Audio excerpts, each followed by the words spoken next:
오늘은 니느웨 멸망에 대해서 하겠습니다. 네, 저번에 아수르가 어떤 나라인가를 제가 한번 말씀을 드렸는데, 아수르는 그 당시 세계 역사적으로 제국으로 성장한 최초의 국가였습니다. 티그리스강 상류인 비옥한 초승달 지역에 위치해 있는 아수르는 역사가 오래되었는데 BC 3000년 이전까지 거슬러 올라가는 아주 오랜 역사를 가진 나라입니다. 아수르는 주변 나라들을 무자비하게 살육하는 공포 정치로 세워진 제국이었습니다. 아수르는 정복한 나라에 아주 강적이고 야만적인 학대, 착취로 공포로 몰아갔습니다. 그리고 아수르는 전쟁을 하면서 약소국을 완전히 초토화시키고 모든 문명을 파괴하는 데 대한 자부심을 가지고 있었고, 주변 나라들과 맺은 그 조약도 필요에 따라서는 무시하고 배반도 서슴지 않았습니다. 아수르는 이렇게 BC 722년 북이스라엘을 무너뜨리고 남유다도 호시탐탐 침공해서 남유다 백성들에게는 불안과 공포의 대상이었습니다. 그런 아수르가 이번에는 정말 멸망할 거라고 나훔 선지자가 예언하고 있습니다. 사실 아수르의 멸망을 누구보다 간절히 원했던 선지자가 있었습니다. 바로 요나입니다. 100여 년 전에 하나님은 요나에게 이 큰 성읍 니느웨는 자우를 분별하지 못하는 자, 그러니까 유아들이 12만여 명이요 가축도 많이 있나니 내가 어찌 아끼지 아니하겠느냐 말씀하시면서 니느웨의 심판을 유보하신 적이 있었습니다. 그러나 하나님은 노하기를 더디하시는 분이지만 끝까지 악행에서 돌이키지 않고 회개하지 않을 때는 벌받을 자를 결코 내버려 두지 아니하시고 보복하시고 진노하시는 분입니다. 하나님은 니느웨에게 경고의 말씀도 주셨고, 그리고 회개할 기회도 주셨습니다. 무엇보다 하나님은 100년이라는 긴 세월을 기다려 주셨습니다. 하지만 니느웨는 계속되는 악행으로 인해서 나훔 선지자를 통해서 하나님의 최종적인 심판을 선고받게 됩니다. 만약 요나가 이 시대에 살아 있었다면 니느웨의 심판을 누구보다 기뻐했을 겁니다.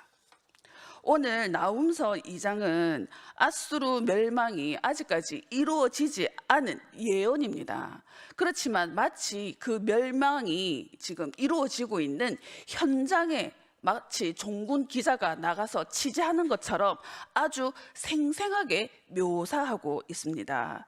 그래서 읽으시면서 한번 그 때를 한번 연상하시면서 들으시면 더 좋을 것 같습니다. 1절, 파괴하는 자가 너를 치러 올라왔나니 너는 산성을 지키며 길을 파수하며 내 허리를 견고히 묶고 내 힘을 굳게 할지어다. 여기서 파괴하는 자는 흩어버리는 자를 말합니다. 누가 파괴하고 누가 흩어버릴까요? 바로 메대와 바벨론 연합군을 말합니다. 아수르는 고대 근동에서 최강자였습니다. 그동안 아수르가 주변 나라를 파괴하고 흩어버리는 그러한 나라였지만, 이제는 메대와 바벨론 연합군이 아수르를 흩어버리기 위해 올라왔다고 말합니다. 너는 성벽을 지켜라, 길목을 파수하라, 허리를 묶어라, 힘을 매우 강력하게 해라. 나홈이 니느웨를 걱정해서 하는 조언이 아닙니다. 침략군이 너를 치러 올라왔다. 성을 지켜봐라. 길을 지켜봐라. 허리를 질끈동이고 있는 힘을 다해 어디 한번 막아봐라. 이것은 조롱하는 말입니다.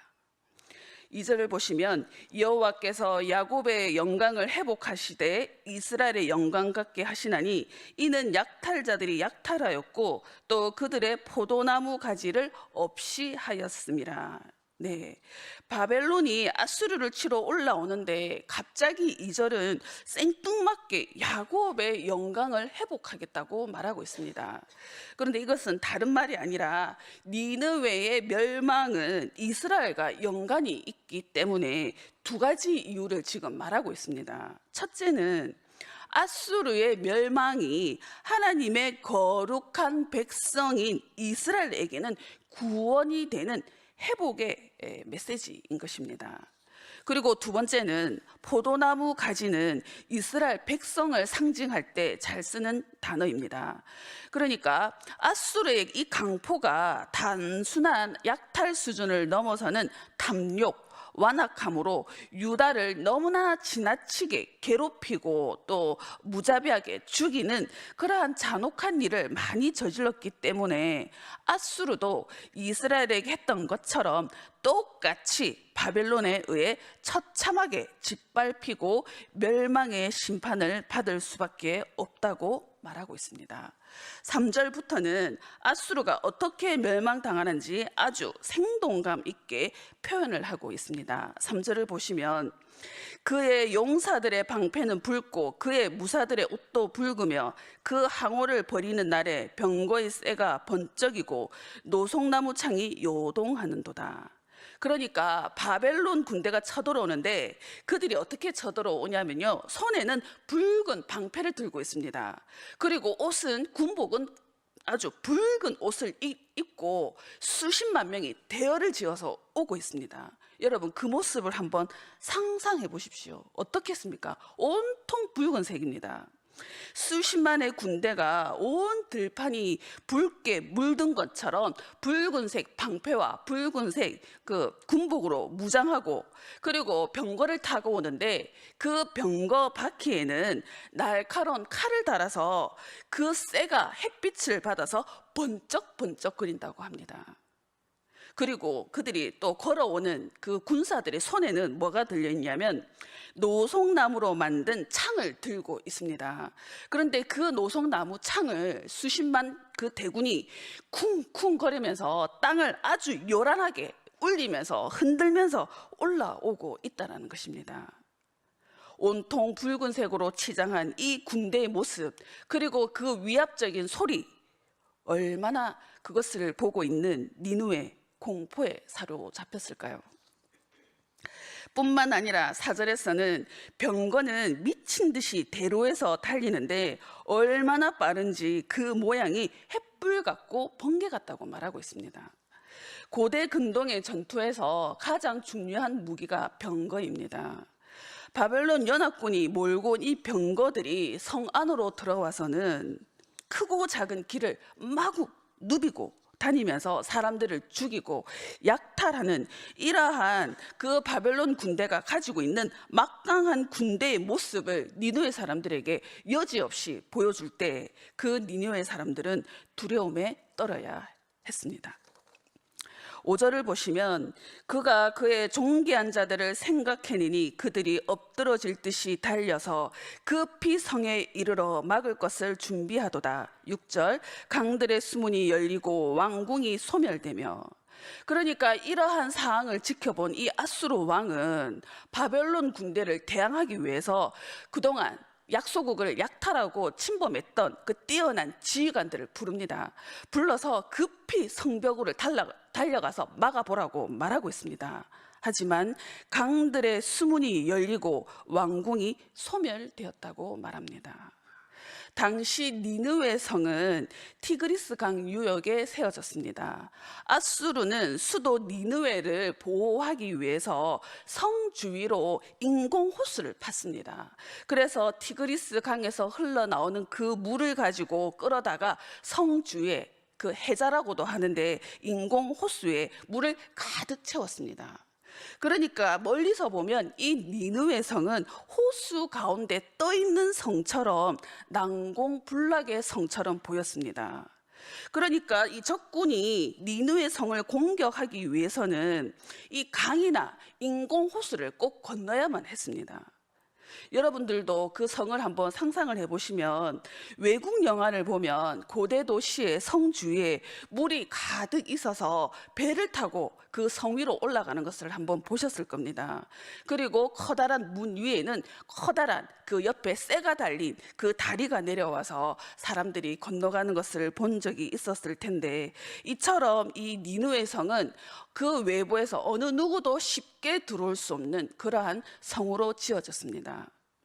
니느웨에게는 이 물이라는 것이 이처럼 외부의 적으로부터 완벽하게 보호할 수 있는 방패와도 같은 것이었습니다. 하지만 그들이 안전하다고 여긴 이 방패, 이 물이 오히려 적들에게 공격당하는 수단이 되었습니다. 강들의 수문이 있었는데, 그 수문은 강에서 인공 수로로 이어지는 그 물길을 조절하는 것이 수문입니다. 그런데 이것이 바벨론 연합군에게 넘어간 것입니다. 그래서 이 바벨론 연합군은 그 수문을 한꺼번에 열게 되자 물들이 갑자기 쏟아져서 그 홍수가 일어나게 됐습니다. 그리고 메대와 바벨론 군사들은 니느웨 성으로 물밀듯이 쳐들어와서 도시는 순식간에 점령당하고 파괴되어져 갑니다. 하나님은 아수르가 인공 수로를 만들어 놓고 자신의 지혜를 따라올 자가 없다고 생각하고 자랑했던 그 모든 것들을 역으로 니느웨를 치는데 사용하셨습니다. 왕후가 벌거벗은 몸으로 끌려가는 그러한 수치를 당해야만 했고, 모든 시녀들은 가슴을 치며 비둘기같이 슬피 울었다고 말하고 있습니다. 아수르는 강력한 군사력으로 포악과 강포와 살인, 파괴와 노략질을 일삼았는데, 지금은 그들이 이 바벨론 메대 군대 앞에서 처참하게 파괴되는 모습을 보게 됩니다. 8절을 보시면 니느웨는 예로부터 물이 모인 못 갔더니 이제 모두 도망하니 서라 하나 돌아보는 자가 없도다.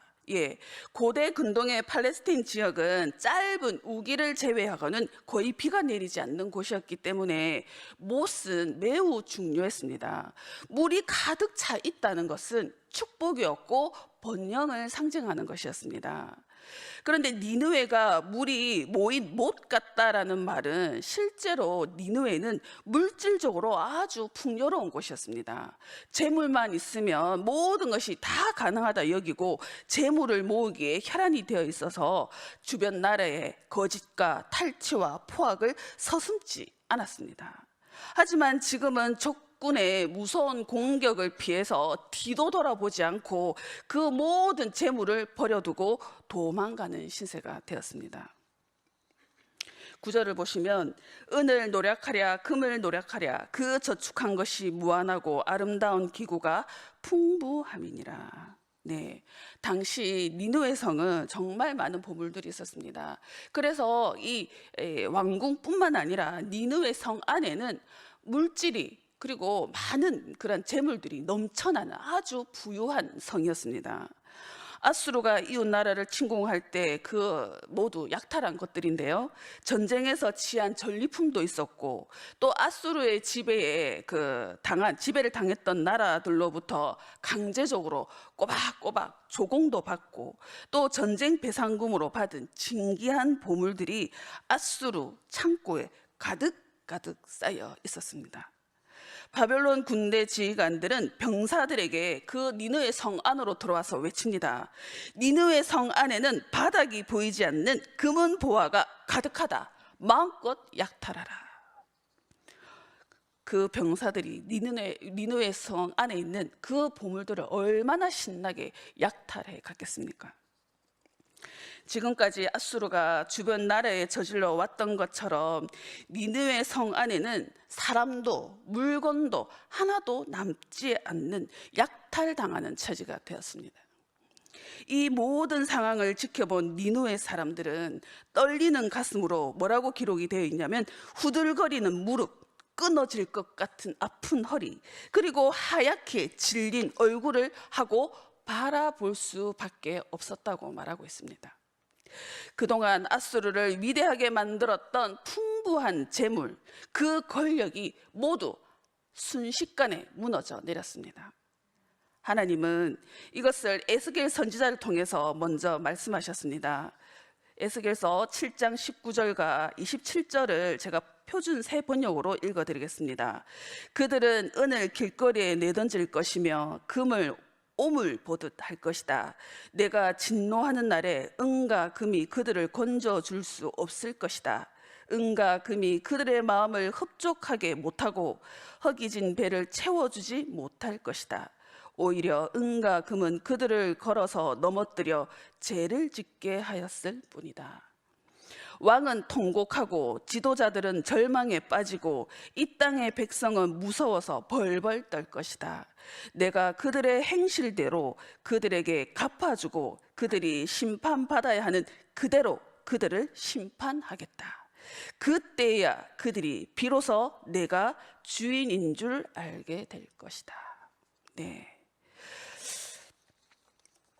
이렇게 하나님은 에스겔 선지자를 통해서 은과 금을 의지하는 그 나라를 향해서 먼저 징계를 선포하셨습니다.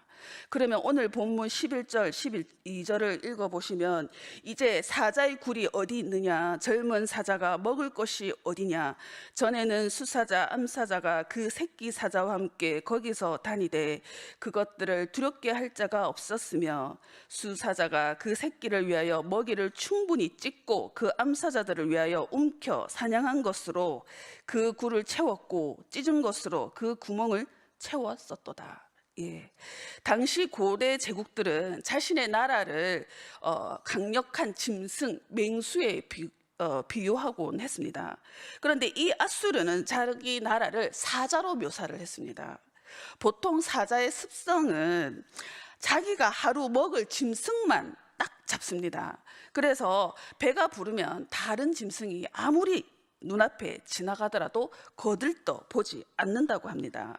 하지만 사자로 상징되는 이 아수르는 먹이를 충분히 먹고 곳간에 쌓아 두었음에도 불구하고 더 많은 짐승을 잡아서 쌓아서 사자굴에 두었다고 합니다.